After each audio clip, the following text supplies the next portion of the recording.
அஜித்குமார் வழக்கு என்னன்னு தெரியும். போஸ்ட்மார்ட்டம் சர்டிஃபிகேட் வந்துருது. அதில் அவங்களுக்கு அதிர்ச்சி அடைகிறாங்க. 44 காயங்கள் இருக்கு. அந்த 44 காயங்களில் தேடி தேடி பார்க்குறாங்க. உடம்புல எந்த பாகமும் விட்டு விடவில்லை. எல்லா பாகத்திலையும் இவ்வளோ தைரியம் அவங்களுக்கு எங்கிறது யார் கொடுக்குறாங்க? எல்லாம் நினச்சிட்டு இருக்காங்க அஜித்குமார் கேஸில் தான் நடக்குதுன்னு. அன்ஃபார்ச்சுனேட்லி நான் உங்கள்கிட்ட உண்மையை சொல்லி ஆகணும். பல இடங்களில் பல காவல் நிலையத்தில் தொடர்ந்து இது நடக்குது. இந்த 4 வருஷத்துல 24 லாக்அப் டெத் நடந்திருக்குன்ற மாதிரி எல்லாம் சொல்றாங்க. இந்த ஆட்சியில் 30 தேசிய மனித உரிமை ஆணையம் 2017 2024 வரை தாங்கள் பெற்ற கஸ்டோடியல் டெத் வழக்குகளுடைய எண்ணிக்கை 20,000. From police FIR has move to CBI. CBI இதை ரிஜிஸ்டர் பண்ணிட்டாங்க. 2 நாட்களுக்கு முன்பு 22ஆம் தேதி வாய்தா வரும். ஒரு காம்பன்சேஷன் பற்றி பேசினாங்க. பட் காம்பன்சேஷன் பற்றி பேசுறதுக்கு முன்னாடி 50 லட்சம் ரூபாய்னு ஆர்டர் பண்ணாங்க. ஆர்டர் பண்ணிட்டு 7.5 நீங்கள் பே பண்ணிட்டீங்க. 3 சென்ட் நிலம் கொடுத்துருக்கீங்க, அதையும் கழிச்சிடுறேன். அதனால 10 லட்ச ரூபா கழிச்சிட்டு 40 லட்ச ரூபா கொடுங்கன்னாரு. இது அந்த போலீஸ் அவர்களுடைய ஃபேமிலியில இருந்து கொடுக்குறாங்க. இல்லை யார் கட்டளையிட்டார்களோ கட்டளையிட்டவர்கள் யார் என்பதை சிபிஐ அவங்க விசாரணை கண்டுபிடிக்கும். வாகனம் இருக்கு, பெட்ரோல் போட்டுடுறாங்க, சுற்றணும், 4 பேரை எடுக்கணும், சாத்தணும், இன்வெஸ்டிகேஷனுக்கு ஆஃபீஸர் யாராக இருந்தால் பார்த்துக்கணும். அந்த வண்டியில் இப்போ இன்றைக்கி எப்படி பாட்டில் கட்டு. ஏன்னா இந்த அஜித்குமார் கேஸில் ஒரு முக்கிய புள்ளின்னு பார்த்தீங்கன்னா நிக்கிதா அவர்கள் தான். ஸோ நிக்கிதா கொடுத்த புகார் என்ற கிரைம் நம்பர் 302 இப்போ கெசட் நோட்டிஃபிகேஷன் ஆகி அது சிபிஐக்கு போயிடுச்சு. சார் நிக்கிதா இனிமேல் தப்பிக்க முடியாது. கெலட்டா வாய்ஸ் நேயர்களுக்கு வணக்கம். நான் விக்னேஷ். இன்னைக்கு நம்ம கூட அட்வொகேட் ஹென்றி டீபன் அவர்கள் தான் இருக்கார். வணக்கம் சார். வணக்கம் சார். நம்ம தமிழ்நாடே உலுக்கிய ஒரு சம்பவம் பார்த்தீங்கன்னா இந்த அஜித்குமார் அவருடைய கேஸ் தான் சார். ஏன்னா எல்லா மக்களுமே பேசணும் ஜஸ்டிஸ் ஃபார் அஜித்குமார்ன்ற மாதிரிலாம். ஏன்னா விசாரணைக்காக கூட்டிகிட்டு பேர் அவரை அடித்து துன்புறுத்தி கொலை பண்ணியிருக்காங்க. இந்த கேஸ் இப்போ கொஞ்ச நாளாக கொஞ்சம் சைலண்ட்டாகவே இருக்குது சார். என்ன அப்டேட்டில் இருக்குது, எப்படி விசாரணை எல்லாம் போயிட்டு இருக்குன்றதை பற்றி சொல்லுங்கள் சார். ஜஸ்டிஸ் ஃபார் 20 தமிழ்ஸ் அப்படின்னு 10 வருஷத்துக்கு முன்னாடி ஒரு குரல் இருந்தது. 20 தமிழர்களை கூட்டிகிட்டு போய் கடத்தி சித்திரவதை செய்து சுட்டு அவர்களாம் சேஷாசலம் காடுகளில் மரம் வெட்ட போனவங்கன்னு சொல்லி அந்த வழக்கு இன்னும் நிலுவையில் இருக்குது. அந்த குடும்பங்களுக்கு இன்னும் நீதி கிடைக்கல. அந்த வழக்கு அமராவதி நீதிமன்றத்தில் இருக்குது. அந்த வழக்கில் தேசிய மனித உரிமை ஆணையம் கொடுத்த பரிந்துரை கூட இன்னும் நிஜமாகவில்லை. அது justice for 20 Tamils. Justice for நம்ம ஜெயராஜன் பெனிக்ஸ்ன்ற ஹேஷ்டேக் இன்னும் அலைவாக இருக்குது. ஆமாம் சார். 5வது ஆண்டு 22ஆம் தேதி போய் இங்கே அனுசரிச்சுட்டு வந்தோம். வழக்கு நீதிமன்றத்தில் இருக்குது. 5 ஆண்டுகளில் வெறும் 252 நாட்கள் மட்டும் விசாரணை நடந்து இப்போது அடுத்த 52 சாட்சிகள் விசாரித்து விசாரணை போயிட்டுருக்கு. அதுக்கு நடுவில் அதில் சில டெவலப்மெண்ட்ஸ் ரீசெண்டாக நடந்திருக்கு. இப்போ எல்லோருக்கும் அஜித்குமார் சார்ந்த ஒரு அக்கறை இருக்குது. பொதுவாக இந்த சம்பவங்கள் இன்னும் நிறைய சொல்லிக்கிட்டே போகலாம். இந்த சம்பவங்கள்லாம் என்ன காட்டுதுன்னா, மக்கள் இது போன்ற விஷயங்கள் நடப்பது தவறு என்ற அந்த நிலைப்பாடு எடுக்கிறாங்க. இந்த ஜஸ்டிஸ் ஃபார் அஜித்குமார் வழக்கில் பத்திரிகையாளர் செய்த பங்கு, இன்னும் மாற்றிக்கொண்டு இருக்கக்கூடிய பங்கு மிக மகத்தான பங்கு. அதன் காரணமாக தான் இன்றைக்கி ஓரளவுக்கு நீதியை ஒட்டி இருக்கக்கூடிய பாதையில் வழக்கை கொண்டு செல்வதற்கு வாய்ப்பு கிடைத்தது. உங்களுக்கு தெரியும் அஜித்குமார் வழக்கு என்னன்னு தெரியும். இந்த வழக்கில் நடந்த நல்ல விஷயங்கள் என்னவென்றால், உடனடியாக நீதிமன்றம் எங்கிட்ட வா அப்படின்னு ஒரு சிக்னல் கொடுத்தது. ஆமாம், அது பிஐஎல்ல வாங்க, நாங்கள் சுவமோட்டோவை எடுக்கலை, நீங்கள் வாங்கன்னு சொன்னது. அது என்ன இருந்தாலும் நாங்கள் அக்கறையுடன் இருக்கிறோம் என்ற அந்த சிக்னல் கொடுத்தது ஒரு மகத்தான விஷயம். அதுக்கப்புறம் கேட்டது அதிர்ச்சியான விஷயங்களை கேட்டார்கள். ஜூலை மாதம் 1ஆம் தேதி விசாரணை ஆரம்பிக்கும் போது அதை கேட்டார்கள். கேட்டுட்டு இன்னும் போஸ்ட்மார்ட்டம் வரலையேன்னு சொல்லி அந்த போஸ்ட்மார்ட்டம் பெறுவதற்கு ஜுடிஷியல் மேஜிஸ்ட்ரேட் என்கொயரி நடந்துக்கிட்டு இருக்கு, அவரையும் கூப்பிடுங்கன்னு சொல்லி ஒரு சாட்சி வெளியே வாசலில் நிற்கிறார், அவரை உள்ளே விடமாட்டுறாங்க, அவருக்கு மிரட்டல் இருக்குன்னு சொல்லும்போது அவரையும் வாங்கன்னு சொல்லி மதியானம் 3 மணிக்கு வழக்க போட்டாங்க.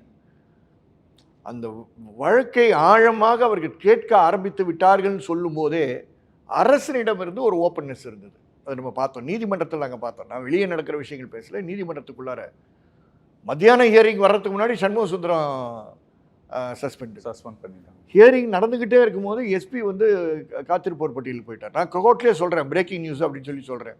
அவர் ஆச்சரியமாக பார்க்குறாரு. என் முன்னாடி ஆர்கியூ பண்ணிட்டு இருக்க பிரேக்கிங் நியூஸை சொல்கிறாரு. ஜூனியர் சொல்லி விட்றாங்க. எதுக்கு சொல்கிறேன்னா, கோர்ட் வாஸ் அலைவ். நீதிமன்றங்கள் இப்படி தான் இருக்கணுன்றக்கு, இப்படி தான் செயல்படணுன்றக்கு ஒரு நல்ல உதாரணமாக இந்த நீதிமன்றத்தில் நடந்த 2 நீதிபதிகளையும் நான் பாராட்ட கடமைப்பட்டேன். மக்களுக்கு அதிகபட்ச நம்பிக்கையே நம்பிக்கை, அந்த நம்பிக்கை ஏற்படுத்தினார்கள். அதான் முக்கியம். நல்ல வார்த்தை கேட்டீங்க, நம்பிக்கை.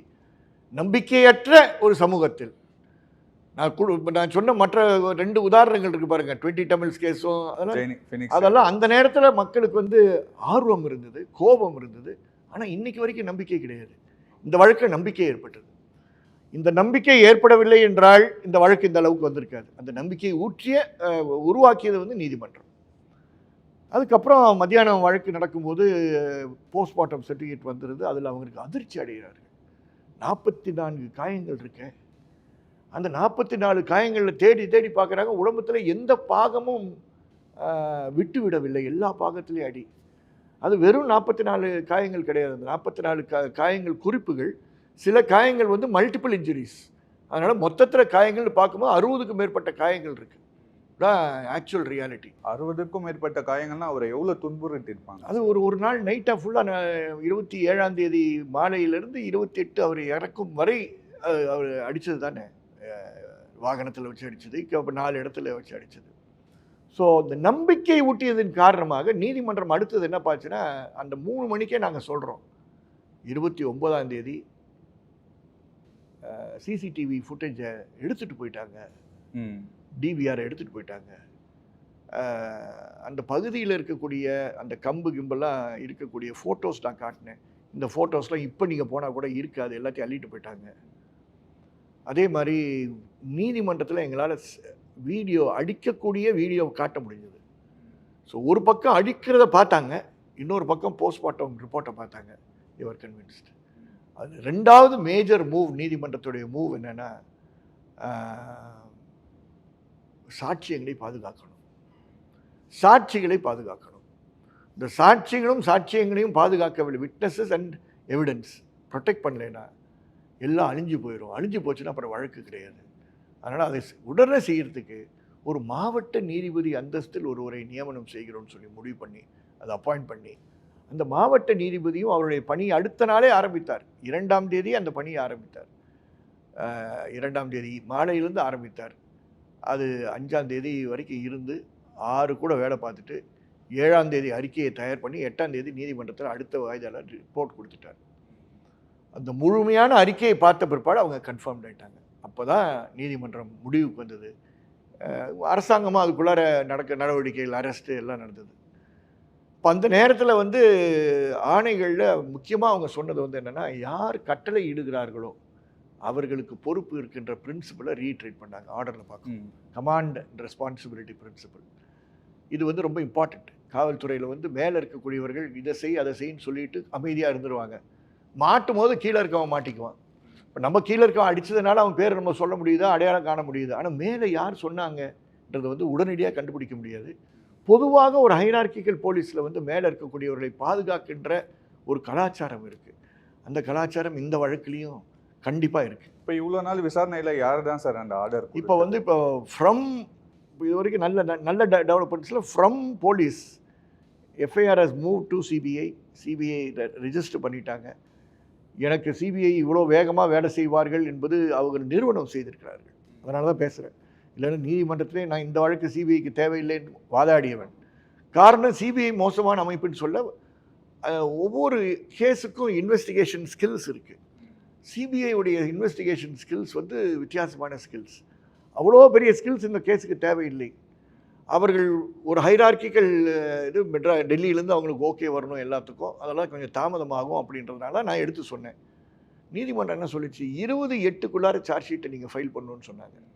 இங்கே வந்து இப்போ டிஎஸ்பி அப்பாயிண்ட் பண்ணிட்டாங்க, ஒரு எஸ்பி சூப்பர்வைஸ் பண்ணுறாங்க. அவங்க டீம் மதுரையில் ஒர்க் பண்ணிகிட்ருக்கு. இப்போ பல சாட்சிகளை விசாரித்துட்டாங்க. என்கொயரி ப்ரோக்ரஸ் ஆகிருக்கு. டிஸ்ட்ரிக்ட் ஜட்ஜ் என்னென்ன சாட்சியங்களை கலெக்ட் பண்ணி ரெஜிஸ்ட்ரார்ட் ஹைகோர்ட்டில் கொடுத்தாங்களோ அதெல்லாம் வாங்கிட்டாங்க. ஸோ ப்ரோக்ரஸ் ஆகிடுச்சு. அமைதியாக இருக்குன்னா விசாரணை அமைதியாக தான் நடக்காமல், அவங்க விசாரணையில் என்ன நடக்குதுன்னு அவங்க போய் டிவிகிட்ட பேசிக்கிட்டோ ப்ரெஸ்கிட்ட பேசிகிட்டோ இருக்க முடியாது. நீதிமன்றத்தில் 2 நாட்களுக்கு முன்பு 21ஆம் தேதி வாய்தா வரும்பொழுது, 22ஆம் தேதி வாய்தா வரும்போது ஒரு காம்பன்சேஷன் பற்றி பேசினாங்க. பட் காம்பன்சேஷன் பற்றி பேசுகிறதுக்கு முன்னாடி அரசாங்கம் செய்ய வேண்டிய வேலைகள்லாம் அவங்க செஞ்சுட்டாங்களான்னு டிக் பண்ணாங்க. சிபிஐ செய்ய வேண்டிய பணிகள்லாம் அவங்க செஞ்சுட்டாங்களான்னு டிக் பண்ணாங்க. அதில் மிச்சம் என்ன இருந்ததுன்னு பார்த்தாங்க. ஒன்று காம்பன்சேஷன் நாங்கள் 7,500 கொடுத்துருக்கோம், 7,50,000 7,50,000 கொடுத்துருக்காங்க. அப்போது 7,50,000 போதாது என்று எங்கள் தரப்பில் வாதாடினோம். அது வாதாடிய போது அவங்க உடனடியாக முந்தைய நாள் உச்ச நீதிமன்றம் ஒரு தீர்ப்பில் 50 லட்ச ரூபா கொடுக்கணும் ஜம்மு அண்ட் காஷ்மீர் வழக்குக்கு. நாங்கள் ஒரு கேஸ் ஒரு குறிப்பிட்ட மேல்கோட் காட்டினோம். அதை மனதில் அது பதிஞ்சிருச்சு. அது பதிஞ்சதுனால அப்புறம் மற்ற கேசஸ்லாம் நாங்கள் சொன்னோம். ஸோ அதில் வந்து முதல் 50 லட்ச ரூபான்னு ஆர்டர் பண்ணாங்க. ஆர்டர் பண்ணிவிட்டு 7.5 நீங்கள் பே பண்ணிட்டீங்க, 3 சென்ட் நிலம் கொடுத்துருக்கீங்க, அதையும் கழிச்சிடுறேன், அதனால் 10 லட்ச ரூபா கழிச்சிட்டு 40 லட்ச ரூபா கொடுங்கன்னாரு. இப்போ அரசாங்கத்திலேருந்து 40 லட்சம் ரொம்ப அதிகம் அப்படின்னு அவங்க சொல்ல, நாங்கள் இல்லை அதெல்லாம் அப்படி பார்க்காதீங்கன்னு சொல்ல. அப்புறம் இன்னொரு 2வது ஸ்டேஜ் வாதம் என்ன வந்துச்சா, 25 குறைச்சிக்கிறோம், 15 வந்து அப்போ நான் வந்து மற்ற சாட்சிகளுடைய நிலைமையை பற்றி சொல்லிட்டேன். ஏன்னா அவங்க வெறும் சாட்சிகள் கிடையாது, அவங்களும் சித்திரவதை அனுபவித்தவர்கள். அருண்ன்ற ஆட்டோ டிரைவர் வந்து என்னைக்கு அஜித்குமாரை காவலில் எடுத்தாங்களோ, காவலில் எடுத்த பிற்பாடு அருண் அந்த கையில் தூக்குறாங்க. ஸோ அருணுக்கும் உடம்பு ஃபுல்லாக காயங்கள் இருக்குது.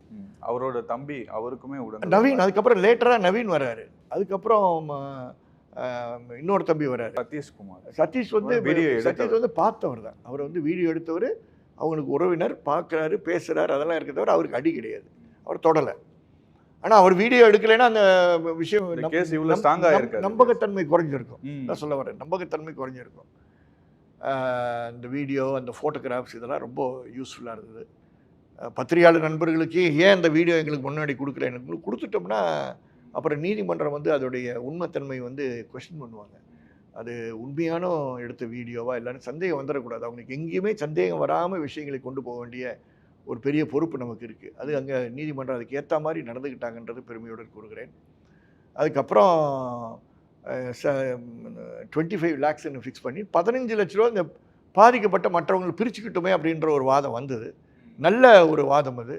ஆனால் ஏதோ ஒரு ஸ்டேஜில் அங்கே கோர்ட்டில் இருந்த ப்ரெஷர், கவர்மெண்ட் அந்த ப்ரெஷரில் அது அப்படியே டைடவுன் ஆகி, நீங்கள் அவங்களுக்கு விக்டிம் காம்பன்சேஷன் ஃபண்ட்லேருந்து கொடுத்துருங்கன்னு சொன்னாங்க. அந்த ஆர்டரில் எழுதும் போது அது விக்டிம் காம்பன்சேஷன் ஃபண்டுன்னு எழுதப்படவில்லை. அதை நான் போய் இப்போ திருத்த வேண்டியது இருக்குது. திருத்தி நீதிபதிகளுடைய கவனத்துக்கு கொண்டு வந்து அதை திருத்த சொல்ல வேண்டிய ஒரு அவசியம் இருக்குது. நான் செய்வேன். இது வந்து அந்த போலீஸ் அவர்களுடைய ஃபேமிலியிலேருந்து கொடுக்குறாங்க? இல்லை, கவர்மெண்ட் விக்டிம் காம்பன்சேஷன் ஃபண்டுன்றது அரசு கொடுக்கக்கூடிய ஃபண்டு. ஏன்னா இப்போ இந்த சாட்சிகள்னால் யாருன்னா, இப்போ நவீன் ஒரு ஆள், நவீனை பற்றி தனியாக வரேன். மற்றவர்கள்லாம் டெய்லி லேபரர்ஸ். 2 பேர் மடப்புறம் கோயிலில் ஒர்க் பண்ணுறாங்க. அந்த 2 பேரும் வேலைக்கு போகலைன்னா அன்றைக்கி சம்பளம் இல்லை, கான்ட்ராக்ட் லேபரர்ஸ் அவங்க. அவங்க குடும்பம் எப்படி சமாளிக்கிறது? அருண் வந்து ஆட்டோவில் ஏறினா தான் காசு. இப்போ இந்த 1 மாதம் ஃபுல்லாக அவருடைய 3 வாரம் ஃபுல்லாக அவருடைய வேலையே என்னென்னா, இந்த சாட்சி சொல்கிறது, டிஸ்ட்ரிக்ட் ஜட்ஜிக்கிட்ட போய் என்கொயரியில் பார்ட்டிசிபேட் பண்ணுறது, ஜுடிஷியல் மேஜிஸ்ட்ரேட் என்கொயரியில் பார்ட்டிசிபேட் பண்ணுறது. சிபிஐயே ஒரு 3 தடவை கூப்பிட்டாங்க. இல்லை சார், இந்த கேஸில் சம்மந்தப்பட்ட எல்லாருமே பார்த்தீங்கன்னா சாதாரணமான ஆட்கள் தானே சார். அஜித்குமாரே பார்த்தீங்கன்னா ஒரு கோவிலில் செக்யூரிட்டி வேலை செய்கிறவர் தான். டெம்பரரி. அதுவும் கூட்டிகிட்டு போயிட்டு அடிக்கிறாங்க, யாரும் கேட்க மாட்டாங்கன்ற ஒரு தைரியத்தில் தான் இதை பண்ணுறாங்க. இது வந்து இதுதான் அரசு கவனம் செலுத்த வேண்டிய வேலை. இவ்வளோ தைரியம் அவங்களுக்கு எங்கேருந்து யார் கொடுக்குறாங்க? அடித்தா செத்துருவான்னு தெரியாதா சார்? இந்த நம்ம எல்லாம் நினச்சிட்டு இருக்காங்க அஜித்குமார் கேஸில் தான் நடக்குதுன்னு. அன்ஃபார்ச்சுனேட்லி நான் உங்கள்கிட்ட உண்மையை சொல்லி ஆகணும். பல இடங்களில் பல காவல் நிலையத்தில் தொடர்ந்து இது நடக்குது. இந்த வழக்குடைய வீடியோ வெளியே வந்தோன்னே நீங்கள் பார்த்துருப்பீங்க, தேவதானப்பட்டியில் ரமேஷ் உடைய வீடியோ வெளியே வந்தது. அந்த வீடியோ வந்து தற்செயலாக வெளியே வந்தது. ரமேஷ் அந்த வீடியோ கேட்டது கிடையாது. வேறு யாரோ வேறு ஏதோ வழக்குக்கு வேறு வீடியோ கேட்குறாங்க. நம்ம போலீஸுடைய கவனக்குறை எவ்வளோ மோசமாக இருக்குன்னா, எதை கொடுக்குறோன்னு கூட பார்க்காம இந்த வீடியோ ஒத்து விட்டாங்க. இது வெளியே வந்த பிற்பாடு தான் ரமேஷுக்கு பிரச்சனை. நிறைய பேர் ரமேஷுக்கு பேசி அப்படிலாம் இல்லை, இதெல்லாம் நடக்கலைன்னு சொல்லுங்கள், இப்படிலாம் நடக்கலைன்னு சொல்லுங்கள், நான் தவறி விழுந்துட்டேன்னு சொல்லுங்கள். அப்புறம் உடனே அவரை கூட்டிகிட்டு வந்தாங்க, என்கிட்ட வரும்போதே அந்த பாதிப்பு எப்படின்னா 6 மாதத்துக்கு முன்னாடி சம்பவமாக இருந்தாலும் கை நடுங்கிட்டு இருந்தது. அப்புறம் அவனுக்கு வந்து நான் நம்பிக்கை கொடுக்க வேண்டியதாக இருந்தது. நான் வக்கீல் தான்ப்பா, நான் போலீஸ் இல்லை, பார்க்குறதுக்கு என்ன கொண்டு வந்து பயங்கள்லாம் இருக்க வாய்ப்புகள் இருக்குது அப்படின்னு சொல்லி அவனை தைரியம் கொடுத்து மதுரை ஐஜியோட நேரடியாக கொண்டு வந்து, மதுரை ஐஜி அதுக்கு வந்து ரொம்ப மனிதாபிமான அடிப்படையில் அவனுக்கு மன்னிப்பு கேட்டு, அது தப்புப்பா, எங்கள் துறை செஞ்சது தப்பு, நான் அவங்களுக்கு தண்டனை கொடுக்குறேன், அதுக்கு நான் விசாரணை நடத்த வேண்டியது இருக்குது, வழிமுறைகள்லாம் ஃபாலோ பண்ணுறேன், நீ தைரியமாக இருப்பா அப்படின்னு சொன்னேன். அப்போது அந்த பையனுக்கு கொஞ்சம் தைரியம் வந்தது. எதுக்கு சொல்கிறேன்னா, இந்த பாதிக்கப்பட்டவர்கள் எப்பொழுதும் ஏழைகளாக இருப்பார்கள். அல்லது ஏழைகளாக இருக்கக்கூடிய அதே நேரத்தில் பின்தங்கிய சாதிகளை சார்ந்தவர்களாக இருப்பாங்க. எஸ்சியாக இருப்பாங்க, எஸ்டியாக இருப்பாங்க, இஸ்லாமியர்களாக இருப்பாங்க, பேக்வர்ட் கிளாஸாக இருப்பாங்க. எங்கேயும் உங்களுக்கு வந்து வசதியானவர்கள்லாம் இந்த மாதிரி கடுமையான சித்திரவதைக்கு உள்ளாக்கப்பட்டார்கள்லாம் பொதுவாக பார்க்க முடியாது. அதிகமாக இதுதான் பார்க்க முடியும். அதனால் அவங்களுக்கு வந்து அவங்க வாழ்வாதாரத்தை கொண்டு செல்வது ஒரு பக்கம் ஒரு பயம். இன்னொன்று, சின்ன ஊர், திருப்பவனம் பெரிய டவுன் கிடையாது. அந்த சின்ன ஊரில் வந்து உங்களுக்கு எத்தனை சொந்தக்காரங்க இருப்பாங்க. அப்போது இவங்களுக்கு மனநிலை என்ன ஆயிடுதுன்னா, நம்ம இன்றைக்கி சொல்லிட்டோம், நம்ம உறவினர்கள் வேற உள்ளார இருக்காங்க என்ற பயங்கள்லாம் அவங்களுக்கு இருக்குது. அந்த பயங்கள்லாம் வெளியே நம்ம பேச வேண்டியது அவசியம் இருக்குது. அஜித்குமாரோடைய ஃபோட்டோகிராஃபை அவங்க அம்மா டெய்லி பார்க்க வேண்டியது இருக்குது. பார்க்கும்போதெல்லாம் அழுகுறாங்க.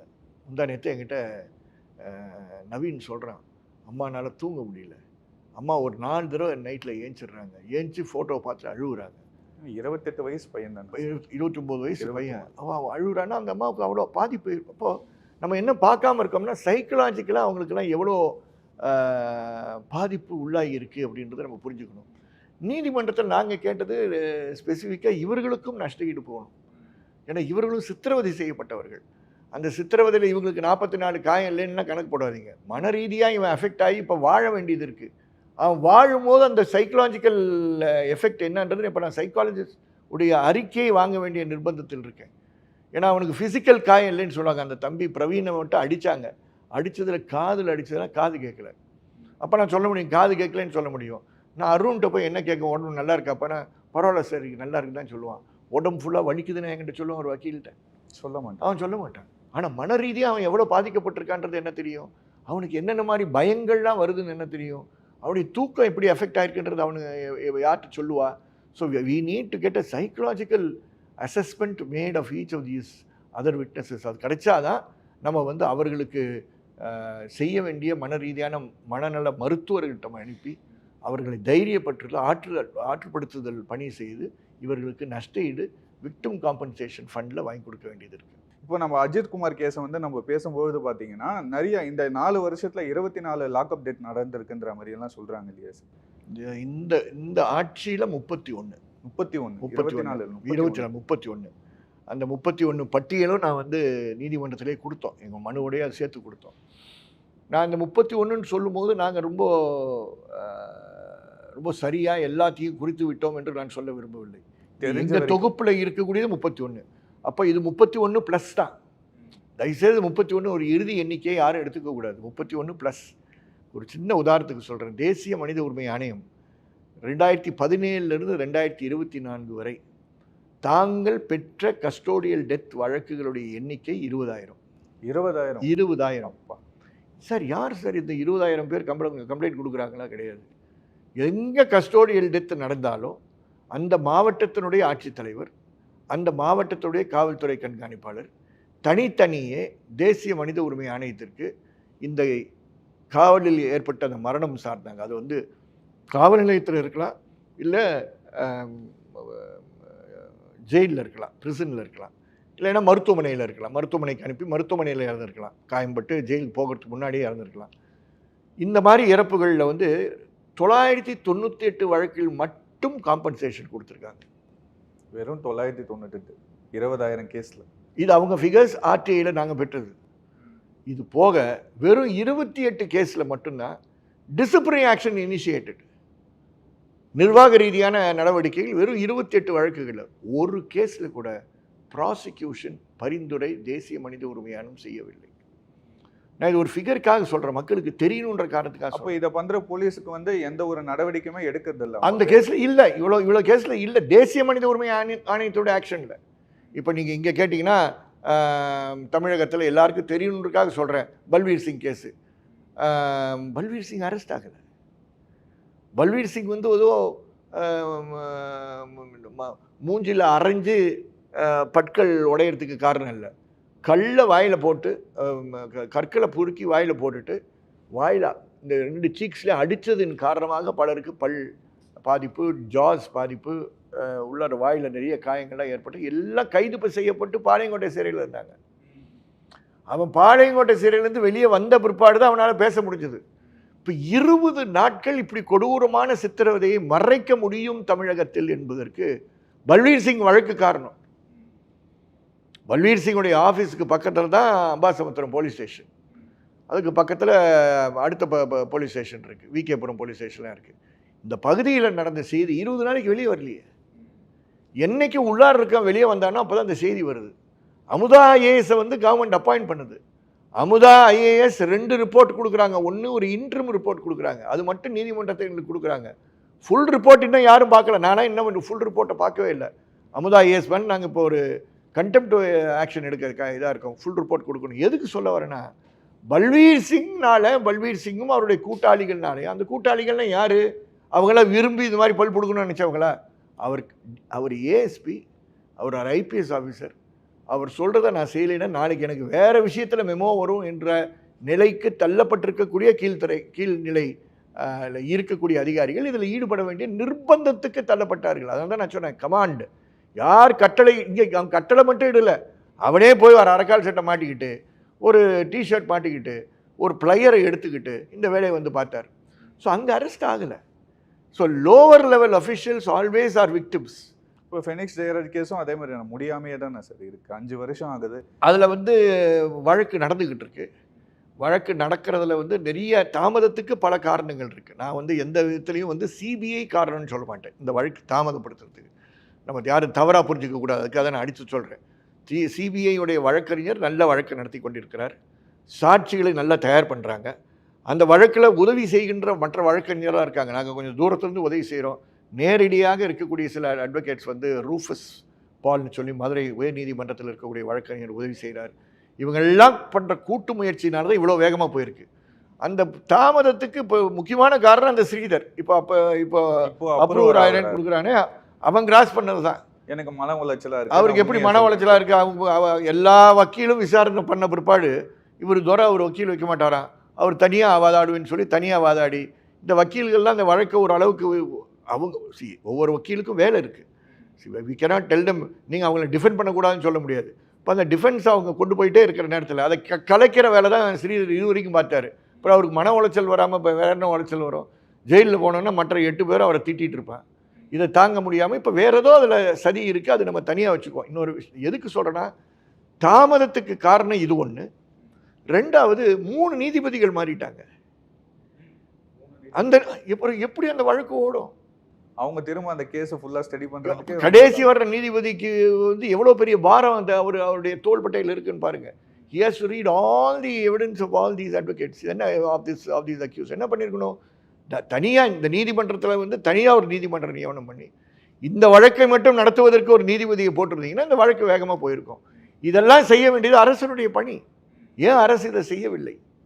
அரசு அங்கே வந்து 3 நீதிபதிகள் மாத்திர அளவுக்கு இருக்குன்னா லா மினிஸ்டர் இதில் கவனம் செலுத்தவில்லையா?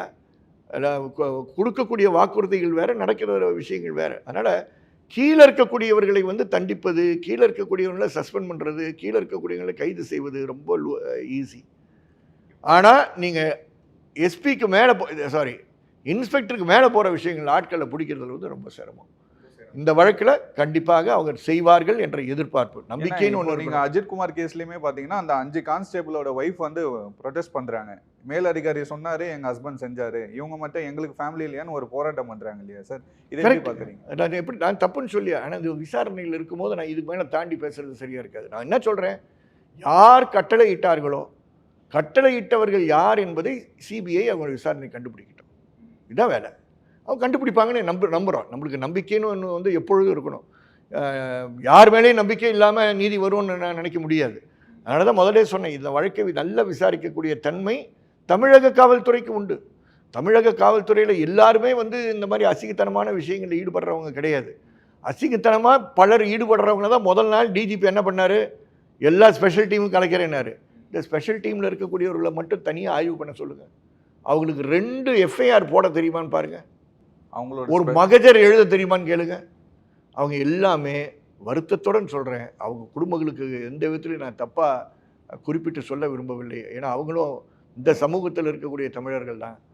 எல்லாருக்கும் எல்லா கெட்ட பழக்கமும் இருக்கக்கூடியவர்களாக இருப்பார்கள். வாகனம் இருக்குது, பெட்ரோல் போட்டுடுறாங்க, சுற்றணும், 4 பேரை எடுக்கணும், சாத்தணும், இன்வெஸ்டிகேஷன் ஆஃபீஸர் யாராக இருந்தால் பார்த்துக்கணும். அந்த வண்டியில் இப்போ இன்றைக்கி எப்படி பாட்டில் கிடச்சிது? அந்த வண்டியில் எப்படி பாட்டில் கிடச்சிது? அவங்க அன்னைக்கு குடிச்சிருக்காங்க தெரியல. இப்போ அதெல்லாம் இப்போ இன்வெஸ்டிகேஷனில் வரணும். இல்லை, ஒரு ஸ்பெஷல் டீம்னா வந்து ஒரு கேஸை விசாரிக்கிறதுல ஸ்பெஷல் டீமாக இருக்கலாம் சார். ஒருத்தர் அடிச்சு கொள்றதுல ஒரு ஸ்பெஷல் டீமாக இருக்காங்க இல்லையா? அதுதான் எல்லா ஸ்பெஷல் டீமும் பண்ணுகின்ற பணி இதுதான். மிரட்டுறது, வீட்டில் போய் இந்த இந்த இந்த நரேட்டிவ், அஜித்குமாரோடைய சாட்சிகள் நரேட்டிவ் நீங்கள் பார்த்தீங்கன்னா, இப்போ அதுக்குள்ளார போக முடியாதனால இப்போ உள்ளார போனீங்கன்னா எத்தனை முறை வாகனத்தில் போனாங்க. இந்த ஒரு மொபைல் டார்ச்சர் யூனிட்டாக அந்த வாகனம் பயன்படுத்தப்பட்டிருக்கு. நம்ம சிசிடிவி கேமரா போலீஸ் ஸ்டேஷனில் போகணுன்னு சொன்னோம். நம்ம இப்போ என்ன கேட்க வேண்டியது இருக்குது? எல்லாருக்கும் பாடி கேம் கொடுங்கன்னு கேட்க வேண்டியது இருக்குது. டியூட்டியில் இருக்கக்கூடிய போலீஸ்க்கு எல்லாருக்கும் பாடி கேம் கொடுங்கன்னு கேட்க வேண்டியது இருக்குது. இன்வெஸ்டிகேஷன் பண்ணும்போது பாடி கேம் ஆனாக இருக்கணும். இன்வெஸ்டிகேஷன் எப்போ ஆரம்பித்தோ எப்போ முடிச்சியோ அப்புறம் தான் நீ பாடி கேம் ஆஃப் பண்ணுன்ற விஷயங்களை கேட்க வேண்டிய நிர்பந்தம் வந்துருச்சு. ஏன்? சில பேருடைய மிக கேவலமான நடத்தைகளினால் காரணமாக. இப்போ கடைசியாக நான் ஹைலைட் பண்ணுறது உங்கள்கிட்ட என்னென்னா, இந்த சாட்சிகளுக்கு பாதுகாப்பு வேணும். இவங்கெல்லாம் சாட்சிகள் பாதுகாப்பு ஸ்கீம் 2018 கீழ் கேட்டிருக்காங்க. சாட்சிகள் பாதுகாப்பு எங்களுக்கு வேணும்னு கேட்டிருக்காங்க. மாவட்ட நீதிபதிகிட்ட அந்த மனு கொடுக்கப்பட்டிருக்கு. நீதிமன்றத்தில் நான் அதை காப்பீஸ் கொடுத்தேன். நீதிமன்றம் இப்போ ஒரு 7 நாட்களுக்குள்ளார அதை கொடுக்கணும்னு சொல்லி ஆணையிட்டிருக்கிறாங்க.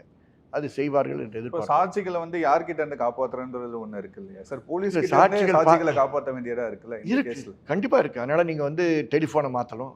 அதில் வந்து ஒரு 15 விதமான சாட்சிகள் பாதுகாப்பு மெஷர்ஸ் கூறியிருக்கிறாங்க. 3 கேட்டகரிஸ் ஆஃப் த்ரெட்ஸ் குறிச்சிருக்காங்க. அதில் நீங்கள் சிசிடிவி கேமரா கேட்கலாம், உங்கள் ஃபென்சிங், உங்கள் கட்டடத்துக்கு ஃபென்சிங் கேட்கலாம், உங்கள் டெலிஃபோன் நம்பரே மாற்றலாம். உங்களுக்கு ஒரு நண்பரை வந்து ஃபோக்கல் பாயிண்ட்டாக மாற்றி உங்களுக்கு ஏதோ பிரச்சனை ஏற்பட்டால் உடனே அந்த நம்பரை கூப்பிட்றதாக சொல்லலாம்.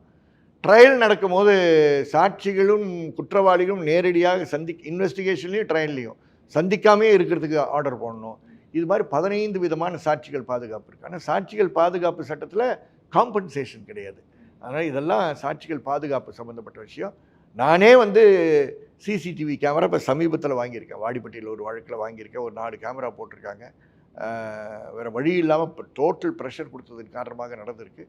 எல்லா மாவட்ட நீதிபதிகளுக்கும், எல்லா மாவட்ட காவல்துறை கண்காணிப்பாளர்களுக்கும், எல்லா மாவட்டத்தில் இருக்கக்கூடிய டைரக்டர் ஆஃப் ப்ராசிக்யூஷனுக்கும் இது சார்ந்த சிறப்பு பயிற்சி கண்டிப்பாக தேவை. பயிற்சின்றது வந்து வெறும் தீர்ப்பு படிப்பது கிடையாது. நிஜத்தில் அது எப்படி செய்ய வேண்டும் என்ற விஷயங்கள்லாம் கண்டிப்பாக தேவை. ஏன்னா நீங்கள் சாட்சிகளை பாதுகாக்கவில்லை என்றால் உங்கள் வழக்கு நிற்காது. உங்கள் வழக்கு நிற்காதுன்னா கண்டிப்பாக இது மாதிரி தவறு செய்கின்ற காவல்துறை அதிகாரிகள் தைரியமாக தவறு செய்வார்கள். காரணம், விடுதலை கண்டிப்பாக பெற முடியும் என்ற நம்பிக்கையில். அதனால் ப்ரொடெக்ஷன் ஆஃப் விட்னஸஸ் கண்டிப்பாக மிக முக்கியமான ஒரு விஷயம் சார். ஏன்னா இந்த அஜித்குமார் கேஸில் ஒரு முக்கிய புள்ளின்னு பார்த்தீங்கன்னா நிக்கிதா அவர்கள் தான். ஏன்னா நிக்கிதாவோட பின்புலம் பார்த்தீங்கன்னா அவங்க மேலேயே நிறைய புகார்கள் இருக்குது, அதை எதுவுமே விசாரிக்கலைன்ற மாதிரி எல்லாம் சொல்லியிருக்காங்க. இப்போ நிக்கிதா எங்கே இருக்காங்க சார்? நிக்கிதாவுடைய வழக்கு வந்து நீதிமன்றத்தில் 8ஆம் தேதி வரும்போது இது சிபிஐக்கு தான் போதுன்னு கன்ஃபார்ம் ஆகும்போது நிக்கிதா வழக்கு பற்றியும் பேசப்பட்டது. நீதியரசர் அப்போ என்ன சொன்னார்னா, அரசு சொன்னாங்களா 2 பேரும் சேர்ந்து சொன்னது, அதையும் சிபிஐ கொடுத்துருவோன்னு. ஸோ நிக்கிதா கொடுத்த புகார் என்ற கிரைம் நம்பர் 302 இப்போ கெசட் நோட்டிஃபிகேஷன் ஆகி அது சிபிஐக்கு போயிடுச்சு. இப்போ அதுவும் சிபிஐயில் தான் இருக்க போகுது. இதுதான் நிலைமை. நிக்கிதா கொடுத்த புகார் உண்மையான புகாரா? நிஜமாலே விசாரிக்க வேண்டியது இருக்குது. விசாரிக்கும் போது எல்லாம் வெளியே வந்துடும் சார். நிக்கிதா இனிமேல் தப்பிக்க முடியாது. இது வரைக்கும் இப்படியே டாவா காட்டிட்டுலாம் போயிட்டு இருந்தாங்க. நாங்களும் நிக்கிதா பக்கத்தில் போகவே இல்லை. காரணம், எங்களுக்கு வந்து அஜித் தான் மெயின் ஃபோக்கஸாக இருந்தது. நிக்கிதா சொன்னது உண்மையா இல்லையான்ற விஷயங்கள்லாம் இன்னும் விசாரிக்கும் போது தெரிஞ்சு போயிடும். இப்போ நிக்கிதா வந்து சிபிஐ விசாரிச்சாங்களா சார்? இப்போ இந்த சிபிஐக்கு இன்னும் எனக்கு தெரிந்து நேற்று வரை சிபிஐ வந்து நிக்கிதா வழக்கில் இன்னும் எஃப்ஐஆர் போடலை. கெசட் வந்துருச்சு. தமிழ்நாடு கவர்மெண்ட்டோடைய கெசட் வந்துருச்சு. இப்போ போட்டுருவாங்க. It's a matter of 1 or 2 days அவ்வளோதான். போட்டாங்கன்னா தூக்கிடுவாங்க. தூக்கிட்டு விசாரணைக்கு கூப்பிட்டு போயிடுவாங்க. அதில் ஒன்றும் பிரச்சனையும் இல்லை. இப்போ இந்த கேஸ் வந்து ஃபெனிக்ஸ் ஜெயராஜ் கேஸ் மாதிரி 5 வருஷம் ஆகுமா, இல்லை சீக்கிரமாகவே இதுக்கு தீர்ப்பு? நம்ம மாதிரி ஆட்கள் எல்லாமே ப்ரெஸ்ஸும் சரி, எங்களை மாதிரி ஆட்களும் சரி, இது சும்மா வழக்கு போட்ட பிற்பாடு தூங்கக்கூடிய கூடலாம் இருக்கக்கூடியது. நாங்கள் தொடர்ந்து அதை கண்காணிக்க வேண்டிய பொறுப்பு எங்களுக்கு இருக்குது. அதை கண்காணிக்க வேண்டியது இருக்குது. ட்ரையல் ஆரம்பிச்சதுன்னா அதில் தனியாக ஒரு ஸ்பெஷல் கோர்ட் போடணும்னு சொன்னோம், ஸ்பெஷல் பிபி போடணும்னு சொன்னோம், டே டு டே ட்ரையல் நடக்கணும்னு சொன்னோம். இதெல்லாம் இன்னும் நிறைய வேலைகள் இருக்குது. ஒரு காவல்துறை அத்துமீறலில் நீதி கிடைப்பது என்பது ரொம்ப கடினமான பணி.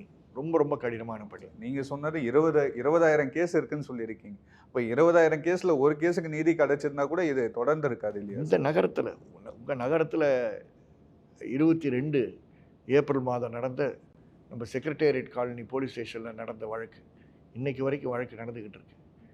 அதில் வந்து அது மாண்புமிகு முதலமைச்சருக்கு அந்த உடம்புல வந்து 40 காயங்களுக்கு மேலே இருந்ததுன்ற விஷயம் தெரியறதுக்கே 10 நாள் மேலே ஆயிடுச்சு. நாங்கள் போய் போஸ்ட்மார்ட்டத்தை வாங்கி அவர் அனுப்பணும். அவருடைய இன்டெலிஜென்ஸு அப்போ ஏடிஜிபி இப்போ எல்லிண்டோவில் இருக்கார், நம்ம தேவாசீர்வாதம் தான் இருந்தார். இன்டெலிஜென்ஸுக்கே தெரியாதாங்க ஒரு போஸ்ட்மார்ட்டத்தில் எத்தனை இன்ஜுரிஸ் இருந்ததுன்னு. எப்படி நீங்கள் சீஃப் மினிஸ்டரே நீங்கள் உங்களால் வந்து மிஸ்கைட் பண்ண முடிஞ்சது? அப்போ சீஃப் மினிஸ்டராச்சும் புரிஞ்சுக்கிறாரா என்ன மிஸ்கைட் பண்ணது என் இன்டெலிஜென்ஸ் தான் புரிஞ்சுக்கிறாரா? இதெல்லாம் புரியணுன்றக்கா நான் சொல்கிறேன். யாரையும் நம்ம தவறான ஒரு லைட்டில் காட்டணுன்றக்கா பேசலை. நம்மளுக்கு யார் மேலேயும் தவறான கண்ணோட்டங்கள் கிடையாது, விரோதங்கள் கிடையாது. ஆனால் சட்டசபையை வந்து தே மிஸ்கைடட். சட்டசபையில் போய் ஒரு சீஃப் மினிஸ்டர் ஒரு விஷயத்த சொல்கிறாருன்னா அவர் மிஸ்கைட் பண்ணியிருக்காங்கல்ல, அதனால் சொல்கிறோம். இப்போ இந்த கேஸ் வந்து இந்த 5 கான்ஸ்டேபிள் தான் குற்றவாளியும் நிரூபிக்கப்பட்டு அவங்களுக்கு அதிகபட்ச தண்டனையாக என்ன கிடைக்கும்? இப்போ 5 பேர், இப்போ தான் சொல்கிறேன் 5 பேர்னு. இன்னும் மற்ற குற்றவாளிகளாக வந்து சேருவாங்கன்ற நம்பிக்கையில் இருப்போம். கமாண்டு கொடுத்தவங்களாம் மாட்டுவாங்கன்ற நம்பிக்கையில் இருப்போம். அந்த மாதிரி விசாரணை சிபிஐ கொண்டு போகும் அப்படின்ற எதிர்பார்ப்புகள் இருக்கட்டும். அதுக்கான இயக்கங்களை நடத்துவோம். இது வெறும் நீதிமன்றம் மட்டும் தீர்ப்பு கொடுக்காது, நம்மளும் வெளியே இயக்கங்கள் நடத்தணும்.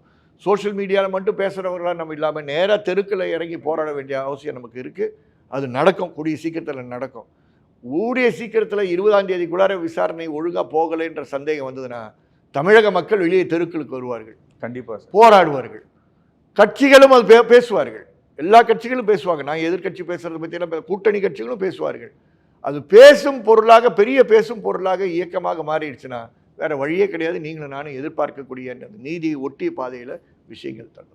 பார்க்கலாம் சார், இந்த கேஸை எப்படி கொண்டு போகிறாங்க, எவ்வளோ சீக்கிரம் இதை முடிவு கொண்டு வராங்கன்னு பார்ப்போம். நிறைய விஷயங்கள் இந்த கேஸ் சம்மந்தமாக சொன்னீங்க. ரொம்ப நன்றி சார். Thank you sir.